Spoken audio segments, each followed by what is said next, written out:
Well, Amy's got a lot of new footage that I haven't seen. I have seen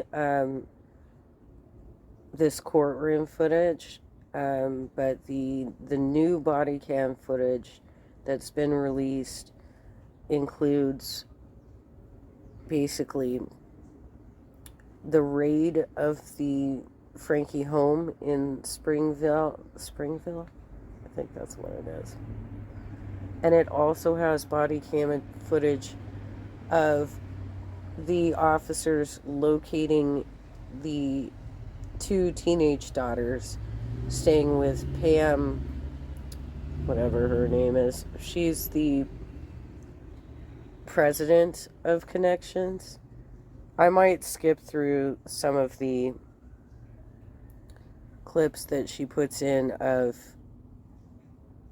like Ruby and Jody on their Connections couch, because it's just, I can't hear the words anymore. Like it's been repeated so much that it's just difficult to listen to at this point.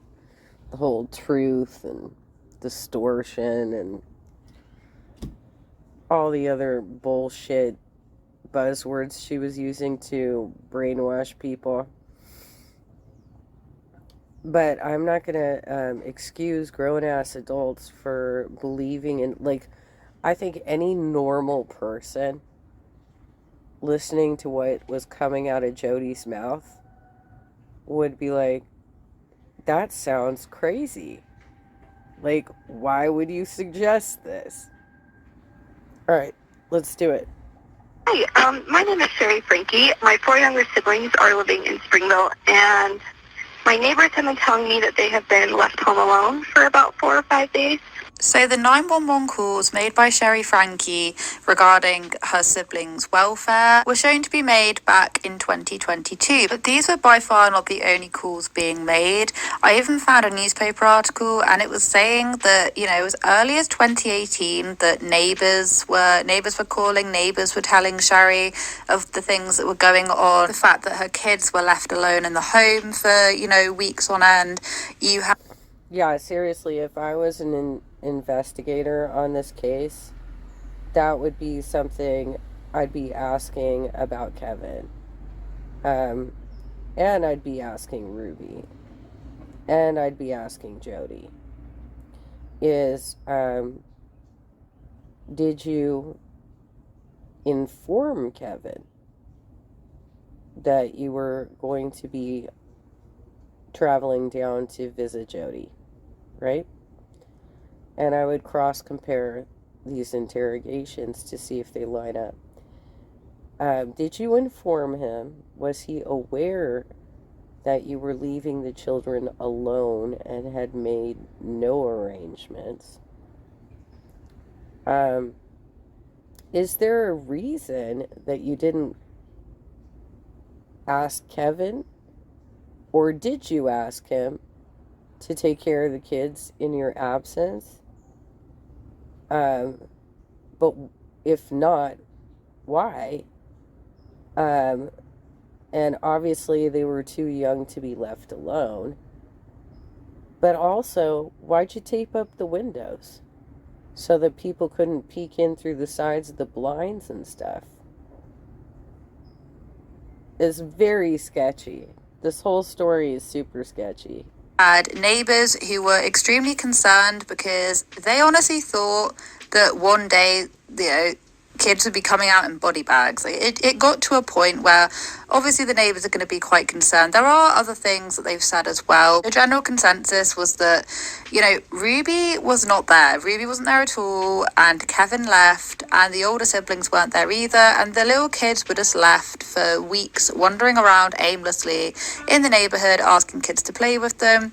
And of course that is horrific. I mean, who the hell, just in itself, leaving your young kids just to fend for themselves. But we do have the very first sighting of the two elder siblings coming together in the family court in the child hearing that is now sealed. We have video footage of Chad and Sherry Franke, who are the two elder Franke children. And then, of course, we have Kevin Franke and his attorney, and then the siblings' attorneys as well. Now, a lot of people are very mixed, are very split about the kind of is jovial attitude, the happy attitude that seems to be coming out of the two elder kids and Kevin Franke, since we do know that Kevin was even caught on police camera wanting to press charges against his daughter Sherry Franke for apparently, burglary, trying to take things that wasn't hers when she went into the family home. Wasn't her intent in having them, so the detective sergeant said that we're not gonna charge her for anything. Okay. I'll have to do some more research on that. Now, you guys should know my opinion on this by now if you've been watching my channel, but I think that whole altercation was just absolute garbage. I don't know what the hell Kevin was thinking. Yeah, maybe he's going through a state of shock, but to take that out on your eldest daughter, who not only took in two of your kids temporarily, but she's also been fighting to try and have justice served to Ruby for a very long time, okay? And I could literally sit here for ages, and I'm sure a lot of you guys could as well, pointing out the reasonings as to why Kevin is completely flawed in this situation. I don't know the ins and outs of their relationship. I do think... Well, he's flawed for 4 reasons. Number 1, he was already aware of the child abuse going on in his home before Jody entered the picture. Number 2, he listened to Jody's recommendations that they should sleep in separate bedrooms and separate their lives, and allowed Jody Hildebrandt, who is their licensed therapist, to move into the house and live with them. Highly inappropriate, enough to have your license revoked. You can't do that with your patients. Number 3, he was convinced to move out of the house. I mean, this is all his statements. He was convinced to move out of the house, right? About 14 months ago. So at that time, he abandoned his family, his home, and his property. So trying to claim that obsolete electronic items that Sherry reclaimed for the kids, which were probably used for gaming, were his, was another act of discipline, inappropriate discipline, to harm his children. So I don't know what turned out yesterday in this sealed court case, but hopefully he did not get custody. The 4th reason is that by abandoning the family, if he had absolutely no contact and she was just leaving her children alone, abandoning small children, and taping up the windows so people wouldn't look inside. These were his kids. He had a legal responsibility to take care of his children. He should have demanded visitation rights. That was ridiculous. That it's got to be very, very, very strained. We only saw them arrive. It's not as if, we saw them arrive together, as in actually go into the building. That doesn't mean to say that it was anything more than that. Maybe they just happened to arrive together, sort of thing.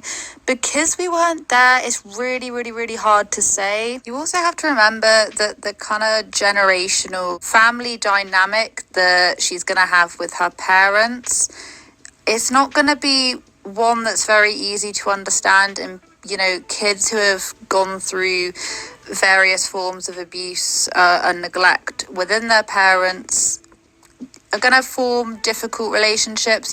that are extremely hard to work through.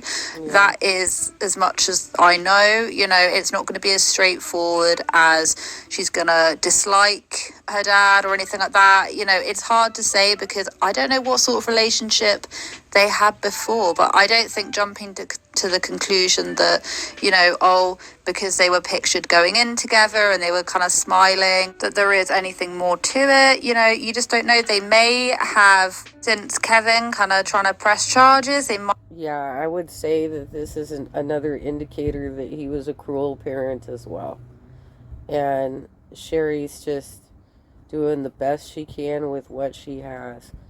She doesn't know how to be estranged from both parents, So it's plus they're very religious, right? So she's probably trying to work from a place of forgiveness, and this is emotionally traumatic for the older children too. They're not all that old.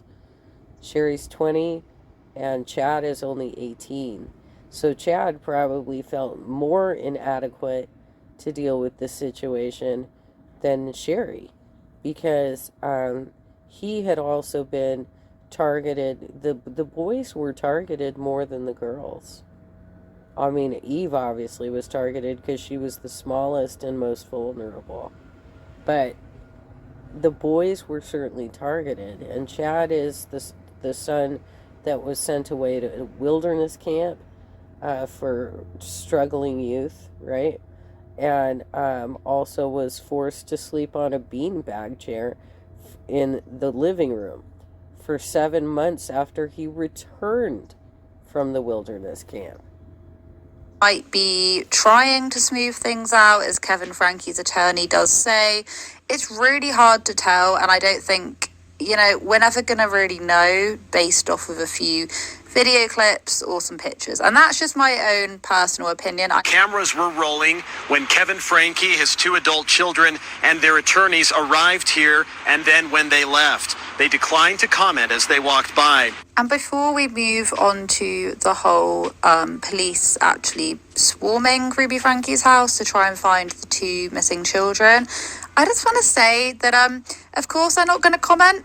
They're literally not even supposed to be talking about this whole portion of the case. They're not supposed to be talking about the child hearing, the welfare hearing.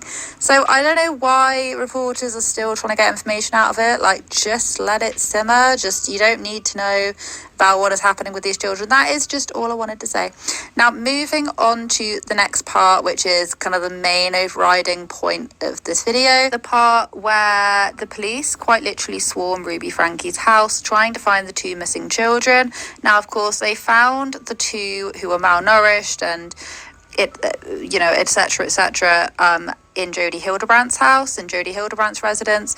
Well, they were then trying to find the 2 additional children. Now, they ended up finding them at a woman's house by the name of Pam Bodger, who is the president of the Connections, and the Connections Foundation, Connections Classroom, is Mums of Truth. So it is Jody Hildebrandt and Ruby Franke, and Pam is the president of the business, and that is where they found the 2 additional children. Now, interestingly enough, we did actually get some footage of Pam, and I believe it is the 2 children that they were trying to find outside on the porch. Now, before they realized that Pam had taken them in, they had to go through Ruby's home, and when I tell you there are quite a few of them, there are a lot of armed police going into this, going into Ruby's house. And when you see the footage up close, you'll see what I mean. They really did come in prepared, because for all they knew, it could have been a hostage situation. There could have been, people could have chosen violence, that kind of thing. So to me, it was definitely the right decision bringing in, armed police into an environment like this, because if they'd just realized what was happening to the 2 kids that they found at Jody Hildebrandt's house, then they've then got to be prepared for what they could be finding. So I don't think it was overkill. You 2 stay on that corner. And this morning, exclusive body cam footage obtained by ABC News showing the moments police swarm Frankie's Utah home the day of her arrest on August 30th. Police department! Guns drawn as police scour room to room in Frankie's home for more of her children after one of them escaped from a house of her business partner nearly 4 hours away in Ivins, Utah. I mean, just watching them breaking in that front door, I remember Kevin Franke, one of the main things that he was really suspicious by was, well, how come our front door's broken? I remember watching an interview with Randy Kester, who is his attorney, and they were kind of like, well, I don't know how the door... Well, that is the reason why your front door was broken into, because they were trying to find your other two children. But I will say it, and I'll say it a million times again, I think this whole Pam lady is highly suspicious, and I said this when I made a video basically being like, who is this Pam lady? I don't even know she even existed, but she's the president of the Connections company, whatever. Also, Jessie Hildebrandt said that when she was being abused by Jody Hildebrandt and being duct taped and tied down and made to sleep in the snow in the, outside, she said that Pam was basically a watcher, that she was one of the people that wasn't participating in the abuse, but was reporting back if she said anything. She was monitoring Jessie. I think, if somebody asked me to watch their kids for a few days and then the police came up and said, hey, we need to validate that these kids are here, I think my question would be, I was told that I'd be babysitting for a few days. Can you tell me what I've gotten myself into here? Like, what is happening? What is happening? Because they're just like playing in the back room right now, and I just was told to watch them for a few days, but obviously that's probably not what really happened. I hope they interrogated her and said, what did Ruby say to you when she dropped the kids off? Right? What did she say to you about what was happening when she dropped the kids off? How aware were you? Especially since Jessie says that she's a watcher, basically. But she just looks a little bit suspicious. If you look here, I'm pretty sure this is Pam, yeah? I mean, it looks very much like her picture that is on the website. It looks like her, but it doesn't look like her. It looks, I don't know, was she being a little bit cagey? I know it's really hard to tell just through a couple seconds worth of footage, and I think this is exactly the reason why people should be releasing, like, full video clips rather than little snippets, because it's just impossible to even tell. But more exclusive body cam confirming the whereabouts of the two middle children. Well, we have to physically see her. A different police agency finding them miles away and turning them over to the state. The way that the officer is saying, no, we need to see them. We need to actually see them. It's like, was Pam not wanting to show them the kids? All that we're made aware of is Ruby apparently rung up Pam and said, could I keep my kids with you for a little bit? And the thing is that Pam has admitted to the fact that the Franke children used to regularly come over to do housework and chores and yard work and that kind of thing, which I think that under normal circumstances, I think that's very strange. I wouldn't be lending my child off to do housework and chores unpaid without any sort of, under the table salary to somebody else. Like, if that's like, the kid that goes around and says, hey, I'll mow your lawn for $5 or whatever it is, right? And if you're doing chores, you need to be paid. So why are they at her house doing chores? What's going on there? you want to help your mum's friend out by cleaning, whatever, getting paid to do so, but it doesn't sound like this was that kind of transaction. Based on the fact that there have been reports out saying that even Jody Hildebrandt's neighbours would see the would see the Frankie children just doing yard work in, record-breaking temperatures outside. So, to me, it doesn't really it just seems really odd. It seems like something's not quite right there. And her response is just, I don't know, her response is confusing me. Maybe she's just in shock, but I said this from the moment that I discovered that Pam was on the scene.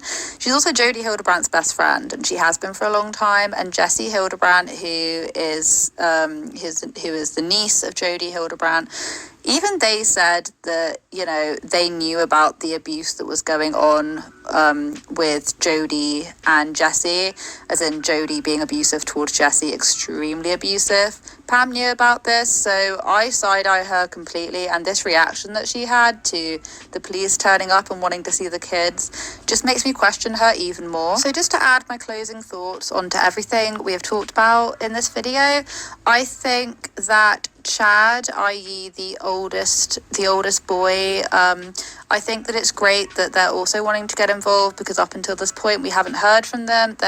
They do not have a strong social media presence. If I remember rightly, I think it was them who turned around a few years ago and just said, stop prying on me, stop prying on the family. So I do think it's quite good that he's wanting to get involved, and maybe he's going to testify against his mum, who knows, but it's just nice to see a bit of solidarity going on between the elder siblings. In regards to the relationship that's going on between Kevin and his two kids, I did say this, is that I think that when it comes to abusive parent-child relationships, anything of that nature, they are extremely complicated, and they're going to have many different levels to them, and without listening to their conversations and without knowing the ins and outs, it's incredibly hard to judge. That doesn't mean to say that they're going to have a good relationship or whatever the case may be.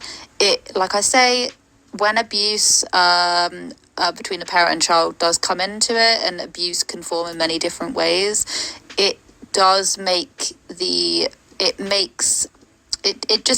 it's a very, very, very, very different relationship that a child will have with their father, with their mother. So it's incredibly hard to tell. Looking at the really short footage, I'm not sure if you can find the full police body cam anywhere. If you can, please let me know. I was trying to find it, but I can't. But just from those short snippets, I feel like I'm not an expert or anything, but I think the police handled that as well as they could have done, given the circumstances and the nature on what they found prior to, trying to locate the two other children. I think they handled it really, really well. I do think that Pam looks sketchy, and I know I keep on bringing it up, but she sounded sketchy when we first started talking about her, and now when you see the short clips, she just looks even sketchier. I don't mean like her appearance, I just mean the kind of, I don't know, I feel like she was being a little bit cagey there, and it might just be shock, but judging by what we know about this woman, I don't know. I do not think she should be let off the hook, and I've said that from day dot. I also still stand by the fact that I think Shari is an absolute rock star, and I know in so many of my videos I am here bigging Shari up, but she has handled this whole thing so well, and she continues to handle it really, really, really well. And just listening to that call, it's sad, but she was honestly trying to deal with it. And unless you've got kind of video conversations or phone conversations of anyone else speaking up, I know apparently some of the neighbours did, but she was honestly trying. And how can you expect your child, that's just such a horrible situation to put yourself in, and it's in a situation that not many of us are going to find ourselves in. And I just think she's incredible for persevering. So I just feel like I need to put that out all the time, but I feel like she needs people in her corner now more than ever. So of course, lots of Shari love going on over here. But that is pretty much all I've got to share with you. I'm sorry for the overload of 8-passenger content. I have got other content scheduled as well. It's just whenever. Amy Robinson puts together some great content too, so I recommend her channel as well.